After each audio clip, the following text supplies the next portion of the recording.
Bonjour à tous, alors on va essayer de voir ce que donne la liste Ogre full gros contre du Cruel Boys. Cruel Boys classique, une des armées fortes du moment, donc en sort Horde Bullies avec le plus 1 attaque. Alors je me souviens pas trop de comment il a fait ses régiments, peu importe, mais globalement l'armée c'est celle-ci, donc 2 fois 20 Good Tripaz, et non pas 3 fois 20, donc là une des variantes de liste avec un petit peu moins de PV on va dire. Deux fois deux packs de Monstakila et après le reste c'est du tir avec 9 arbalétriers, une, euh, une grosse arbalète, enfin une baliste anti-monstre qui va être très menaçante dans le match-up parce qu'elle peut faire 12 dégâts potentiellement, jusqu'à un max de 12 dégâts par tour à, au monstre, donc ça met une pression énorme.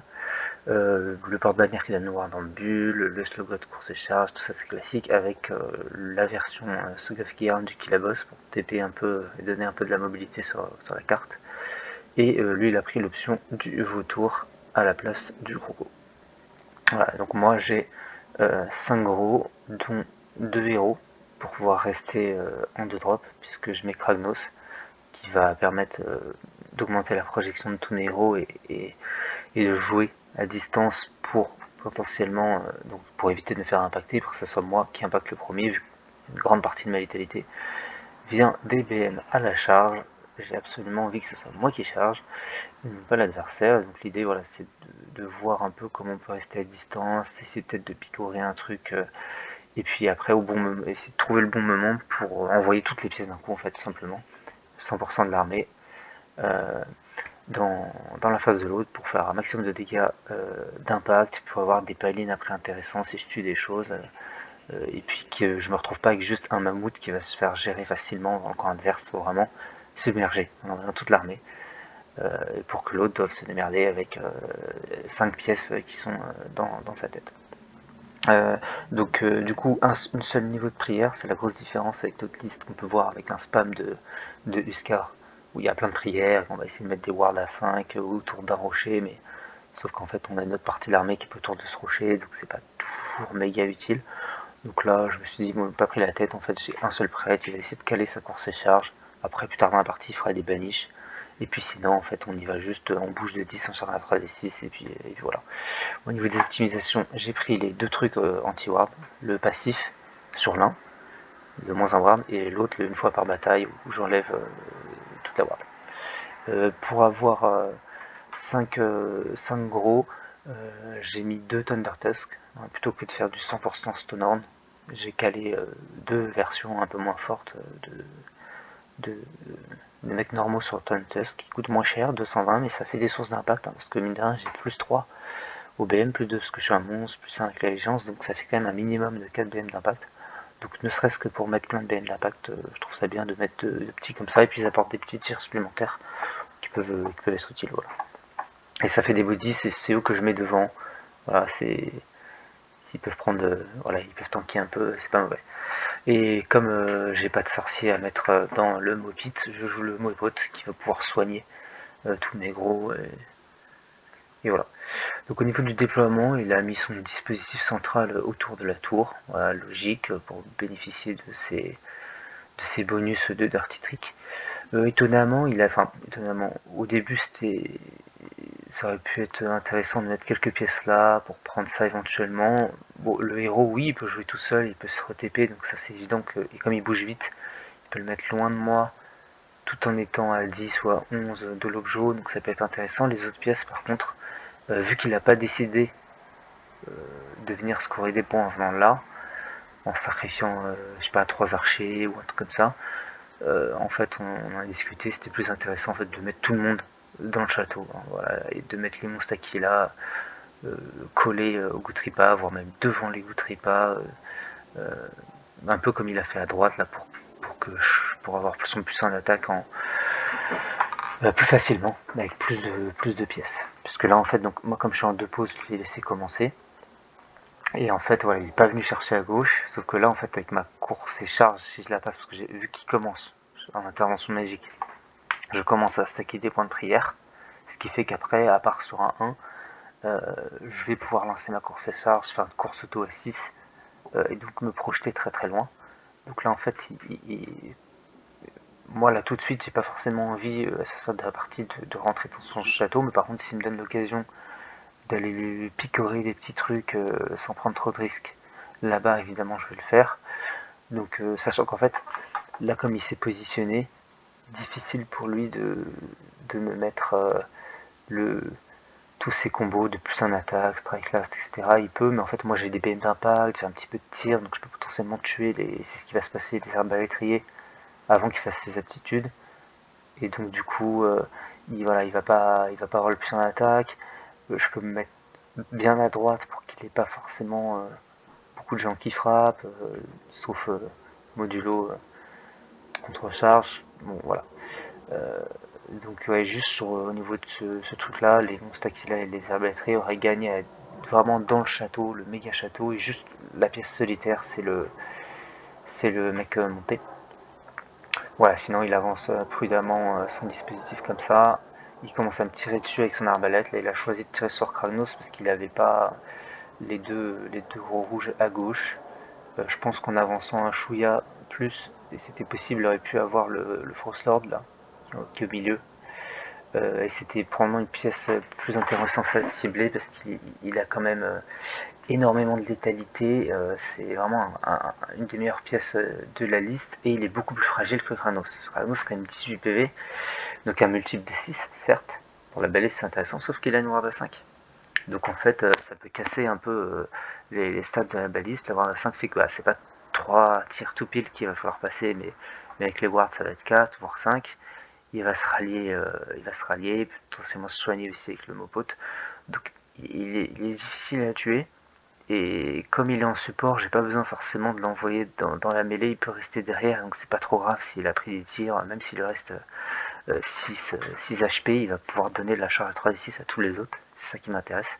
Donc je pense qu'il aurait pu tirer sur le Frostlord.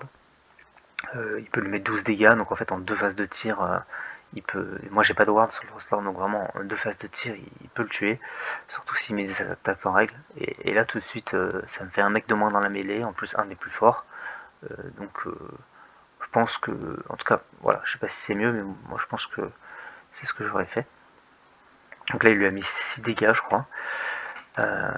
Après, moi à mon tour, je vais le rallier évidemment, donc là je vais le rallier de 2, donc ça fait qu'il a pris plus que 4. Je vais me reculer à droite, parce que j'ai pas, comme je disais, pas envie tout de suite de rentrer dans le château, donc je vais reculer un peu mes pièces au centre et à droite. Par contre, je vais envoyer, voilà, picorer les Goutripas et les 3 arbalétriers qu'il y avait là-bas. Voilà, c'est des petits trucs à tuer assez facilement, tout en mettant une pression, en fait, parce que si là, on va faire 6-6 au niveau du scoring, parce qu'il a pas pris les 2 flancs, un seul, donc il a fait 4 plus 2, 6. Moi, je vais faire pareil, 4 plus 2, 6, il n'y aura pas d'underdog, donc une chance sur 2 que ce soit l'un ou l'autre qui choisisse où ça démarre. Et si je suis positionné comme ça, en fait, les 2 choix me vont, parce que s'il le fait commencer à droite, il va faire le premier une fois, donc le bonus une fois, après moi je vais être underdog et ça va venir dans mon camp, donc je vais faire plein de points. Et s'il le choisit là, en fait c'est déjà chez moi, je vais faire 2 points, ok, ça potentiellement lui qui va être underdog, sauf que je suis bien placé pour après attaquer par là. Donc ça me va. Et lui par contre, voilà, il est loin, en plus son slogot est plus sur la droite, donc là même avec une course auto, déjà il est pas si près, c'est quand même des charges peut-être à 7 avant il deploy, avec une course auto à 11, sauf qu'avec la course auto à 11, il faut que le slogot aussi cavale pas mal pour poursuivre, donc c'est pas évident. Par contre il peut me tirer dessus. Et là c'est là où en fait s'il avait commencé à entamer un mammouth, si ça avait été encore à lui tuer, enfin c'est le cas là, ça allait le tuer, s'il avait commencé à entamer un mammouth, il aurait pu le tuer. Parce qu'il a, vu qu'il avait tiré sur Kranos, ce n'est plus le cas. Donc là il va cibler un autre mammouth, le prêtre. Je vais avoir de la chance, je vais beaucoup réfléchir avant de mettre mon attaque, ma défense en règle sur le tir de la balise, parce que c'est que 1 ou 2 dés à lancer. Je sais plus si c'est à ce moment-là, non, c'est peut-être après, ou je sais qu'à un moment donné, peut-être pas à ce moment-là, mais à un moment donné où j'avais mis une défense en règle pour avoir un save à 6 et j'avais fait un 6 sur la baliste, qui était assez rigolo. Je sais plus si c'était là ou un autre moment, mais enfin bref, il va continuer à me tirer dessus. tout en avançant son dispositif et en le remettant ses infanteries dans la zone neutre là pour pouvoir faire sa tactique de scouting. Et la scout et les trésors. Moi j'ai Restless Energy et Master Buff. Donc il fait sa tactique, il fait encore 6 points, non plus 2 parce qu'il a... Non, plus 1 parce qu'il a un adjacent qui est chez lui. À mon tour, là je vais décider de rentrer dans le château. Donc là il faut imaginer qu'en intervention magique, malheureusement, comme le seul mammouth que j'ai qui est près d'une place de pouvoir n'est pas un héros, je vais toujours pas avoir de possibilité de contrer ses sorts, ce qui est vachement emmerdant parce que du coup il peut très facilement faire tous ses handless. Donc là il faut imaginer qu'il y a les pompes plus les espèces de trucs, là, je sais plus comment ça s'appelle. Donc il y a 4 handless spells qui me bloquent la route. Mais malgré ça, je vais y aller, donc je vais tenter bien sûr avec mes tirs et mes BM d'impact en fait de péter. J'avais déjà au tour d'avant mis 3 dégâts avec lui là, sur le handless, donc là il reste plus que 3 points de vie. Donc avec les tirs, les BM d'impact, etc., j'arrive à me débarrasser, je crois, de tous les handless post-charge, mais déjà ça lui fait économiser énormément de PV, parce que c'est facilement je fais 4 minimum par mammouth, donc il y en a 4 qui chargent, ça fait déjà 16 BM au minimum du minimum. Donc en fait, il économise facilement une vingtaine de BM d'impact avec ses spells. Alors je crois que j'ai quand même mis, j'ai pas eu besoin de tout mettre sur les spells pour les tirer, pour les tuer avec les tirs et tout. Mais j'ai mis quand même quelques BM dans les goutteries, mais il économise une bonne dizaine, voire plus de PV. Ce qui est déjà bien et gêne mes placements.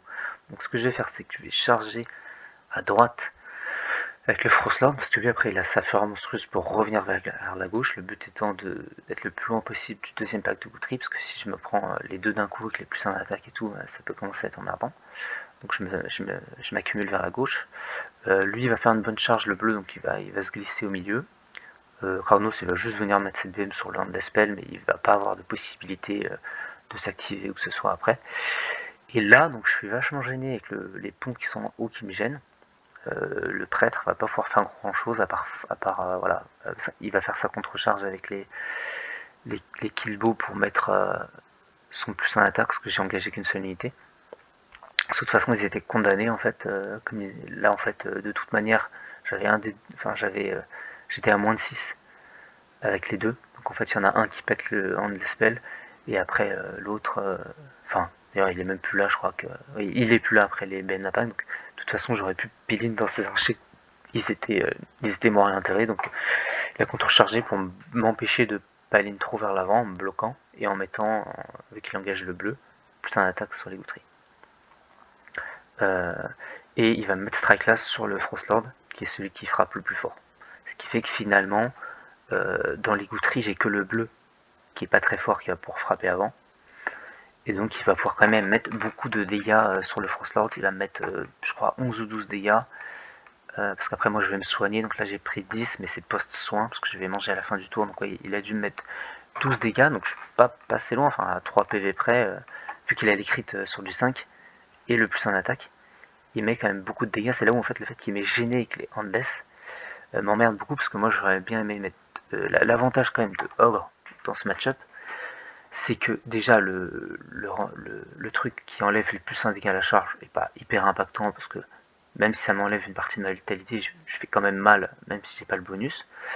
Et surtout en fait le Strike Last, dépendamment de mes possibilités de charge, il n'est pas forcément ultra gênant, parce que si j'envoie 2 Stonehorn par exemple dans un pack de goutterie, il y en a un qui est Strike Last, c'est pas grave, et il y a l'autre qui frappe avant, et donc en fait ça plus les BM d'impact fait qu'il reste pas forcément beaucoup de goutterie pass pour me frapper, pas assez pour tuer le deuxième Stonelord qui va pouvoir lui aussi frapper à la fin. Donc, normalement le strike là j'arrive à tourner autour.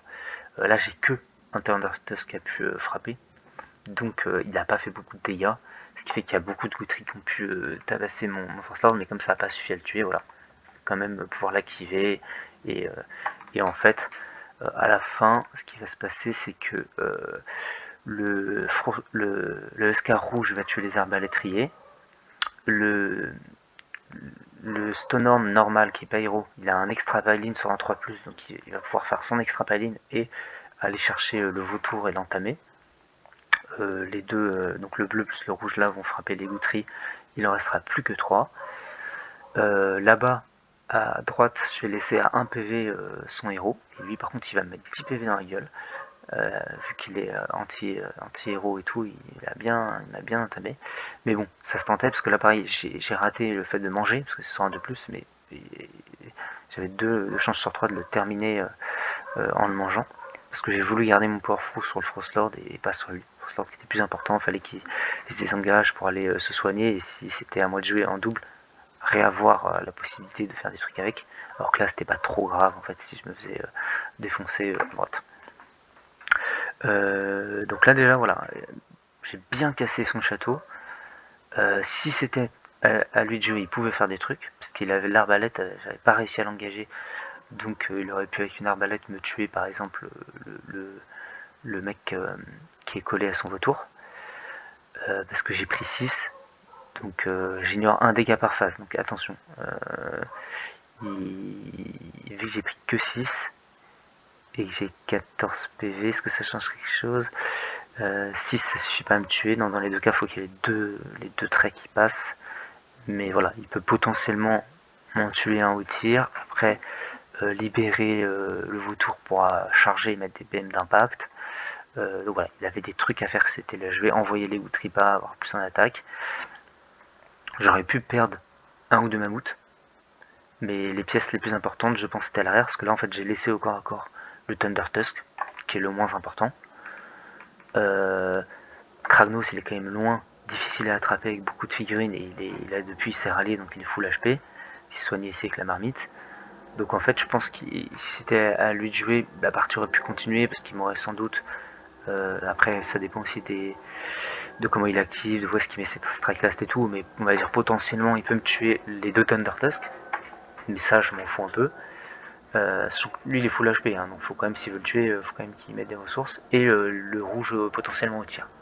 Donc ça ferait 3 mammouths en moins au mieux du mieux, vraiment au mieux du mieux du mieux, et moi avec les activations je vais quand même lui tuer des trucs, hein, tout ça sera gratuit. Et derrière il me reste mes 3 mecs les plus importants, dont tous mes trésors. Donc la partie aurait continué de manière un peu plus serrée, mais je pense que j'étais quand même pas trop mal.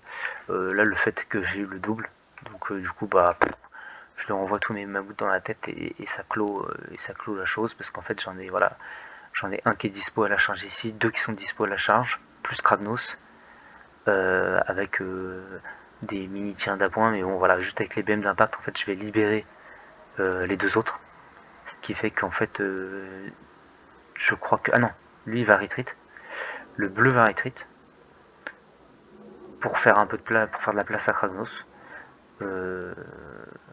Voilà, donc en fait je vais avoir 3 qui vont charger, qui vont libérer le 4ème qui va charger aussi. Il va me mettre un strike last dans Kragnos, mais comme il est très étendu comme ça, il va pas pouvoir mettre, et il va mettre son plus une attaque. Mais du coup, alors le rouge est trop loin pour s'activer dans les goutteries, qui va frapper le héros et Dobby. Mais voilà, comme il est trop loin, il peut pas mettre 100% de ses goutteries pass dans Kragnos, il va lui faire mal, 9 PV, mais ça va pas suffire. Et derrière, voilà, je vais bien lui entamer, il restera plus assez de ressources après sur la carte pour... les goutteries sont... les Mustakilas sont quand même très loin de Kragnos. Pour les tactiques, les trésors c'est compliqué, il a tenté TP ici, charge sur les crocs de sable, ça n'a pas réussi. Donc voilà, la partie s'arrête comme ça avec 100% des mammouths en vie. Bon, ils sont pas passés loin, le Thunder Tusk est pas passé loin de mourir ici. Je pense que j'ai eu de la chance, normalement j'aurais dû en perdre au moins un au tir. S'il focus dès le départ un mammouth rouge, je pense qu'il en tue un au tir avant que je rentre dans son château. Donc voilà, ça aurait pu se passer autrement, mais voilà, il y a du potentiel. Il a quand même les handless qui m'ont beaucoup gêné. Si je suis sur une map où je peux avoir au moins une soft power pour avoir un dispel dès le début, ça peut m'aider aussi. Mais c'est intéressant. La liste mammouth J'avais hésité à la jouer sans... C'est la première fois je crois que je la joue sans Montfang. Parce que d'habitude j'aime bien avoir mes cordons de Montfang pour protéger mes mammouths. C'est un peu plus sécurisant. Là j'ai aucun cordon, donc en fait si je tombe contre une liste plus rapide que moi, par rapport à un Caradron, je pense que je me prends un 20-0 dans la gueule. C'est très compliqué. Là, une liste Caradron contre cette Tissa, je pense que c'est très très très difficile. À la limite, je peux mettre mes deux Thundertusk bleus devant en sacrifice, en pseudo cordon, et je garde mes rouges derrière. Mais le problème, c'est que il peut limite m'en tuer un facile au tir, plus après potentiellement un ou deux au corps à corps. Donc après oui, bon, mes BM d'impact vont le ravager, mais ça peut être très très compliqué. Donc c'est une liste plus polarisée qu'avec des petits cordons. Mais bon, je m'étais aperçu que de toute façon, même avec des cordons de Montfang, je me fais éclater par, par Caradron, donc autant aller à fond dans l'agression, en full mammouth. Et si l'autre a pas plus de vitesse que moi, et je bouge quand même de 10 plus 3 D6, donc je peux me permettre de jouer loin. Si c'est moi qui ai l'initiative de la charge, bah la liste elle rigole zéro quand même. Elle peut faire très très très très mal.